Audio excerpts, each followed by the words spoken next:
লতিরাজ কচু এক চাষ পদ্ধতি। এ সময় লতিরাজ কচু চাষ করলে মাত্র ৩৫ দিনেই ফলন আসে। কথায় আছে ভালো বীজ ভালো ফসল, ভালো বীজ থেকে ভালো ফসল আশা করতে পারেন।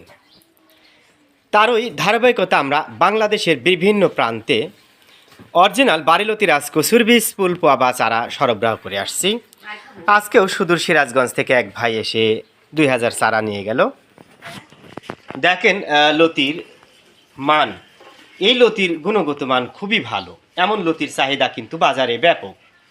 লতি জমি থেকে সংগ্রহ করে এনে পরিষ্কার পরিচ্ছন্নতা মেনটেন করে ৫০০ গ্রাম বা আধা কেজি ওজনের আটি বাধাই করা হচ্ছে। প্রিয় দর্শক, যারা লতিরাজ কচু এক চাষ করেছেন সঠিক সময়ে সঠিক যত্ন নেবেন।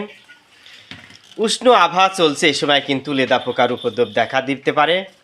লেদা পোকা দমনের জন্য ইন্তেপা কোম্পানির দামদামা এবং সাহাম সাথে ২ টাকা দামের একটা করে শ্যাম্পু ব্যবহার করবেন, দেখবেন লেদা পোকা থাকবে না। তবে অবশ্যই একই সময়ে পরপর ২ দিন ওষুধ আপনারা স্প্রে করবেন।